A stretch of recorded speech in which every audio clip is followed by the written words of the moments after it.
Na huo ndio wanaita ndio kweli, ndio kisasa. Na watu wanaojiita wameokoka wanafanya uchafu huo. Hakuna mbingu. Nitakwambia kweli, hii ni sehemu yangu ya kupiga kelele. Na haya ninayokuambia, ninajua sizungumzi, sifundishi watu nyinyi mliopo kanisani. Ninafundisha zaidi ya mamilioni kwa mamilioni. Hili neno linakwenda kuruka mitandaoni. Kwa hiyo sikufundishi wewe. Amen. Amen. Haya ndio mafundisho yaliyosaulika. Mafundisho ambayo watumishi wa Mungu watuyasema. Tunayaonea haya watu wa Mungu wa kweli. Wakati upande wa pili wanayapromote, wanayapigia kelele, wanayapamba, na inapata watu wengi wa kuyafuata. Na watu wa Mungu watuzungumze, tunaona ni kama ni makali mno. Nitakwambia ni juu yako kuyaacha au kuyaacha. Amen. Amen. Ni uchafu kiasi gani?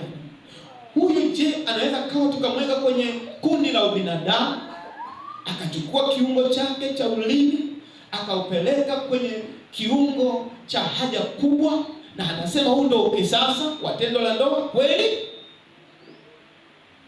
Kweli watu wa Mungu?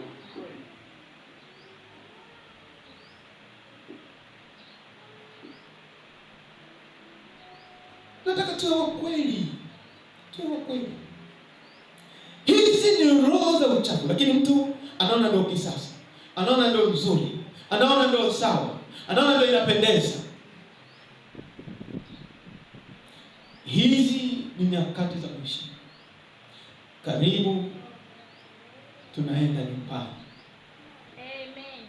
Hakuna kinyonge chochote kitakachoingia mjini. Hakuna kitu chochote kichafu kitakachoingia katika mji. Na iwapo tumeokoka wana wa Mungu, tunavutwa na matendo hayo, ni wakati wa kulia na kutubu mbele za Bwana. Ingaliko nafasi. Ingaliko nafasi. Huu ni wakati wa matengenezo kwa kanisa. Ni wakati wa matengenezo kwa maaskofu wanaofanya vitendo vya uchafu. Ni wakati wa matengenezo kwa wachungaji, mama wachungaji, manabii, mitume wanaofanya vitendo vya uchafu ya namna hii. Wakati wa matengenezo. Yuaja Masihi. Yuaja Mgalilaya. Yuaja simba wa kabila la Yuda. Anasema wala hatakawia. Yuaja na kumlipa kila mtu sawa sawa na matendo yake. Endelea kusoma.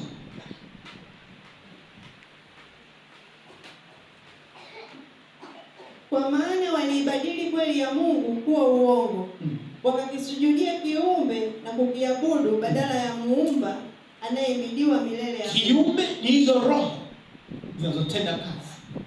Wakati mwingine mtu mwingine anasema ili ndoa yangu niponye, lazima nifanye hivi, lazima nifanye hivi. Anamsujudia mwanadamu, anamsujudia mkewe. Kwa sababu anasema mimi usipofanya hivi naondoka na kuacha. Mume usipofanya hivi mke wangu na kuacha. Ukamwacha Mungu mwenye kweli, ukamsujudia mwanadamu ambaye leo na kesho anakufa. Siku inakuja utakapokuja kulia na kujuta sana. Yuko Muumba aliyetupa utaratibu wa namna ya kulala na wake zetu na waume zetu. Sema amen. Sema amen tuze. Endelea kusoma. Hivyo Mungu aliwaacha wafuate tamaa zao za aibu. Kwa sababu wamemkataa Mungu, wameamua kuwasujudia wanadamu wenzao, wameamua kuwatii wanadamu wenzao, Mungu akawaacha. Ndio maana leo kumejaa magonjwa, kumejaa mahangaiko, kumejaa shida, kumejaa malaana ya kila namna. Mungu amewaacha ili waendelee kufuata uchafu wao. Ndio. Hata wanawake wakabadili matumizi ya asili kwa matumizi yasiyo ya asili. Wanawake wakabadili matumizi ya asili kwa matumizi yasiyo na nini? Asili. Sio mimi wanaume. Kuna wachungaji hawezi kukwambia kukusomea maandiko. Mimi nitakusomea. Amen.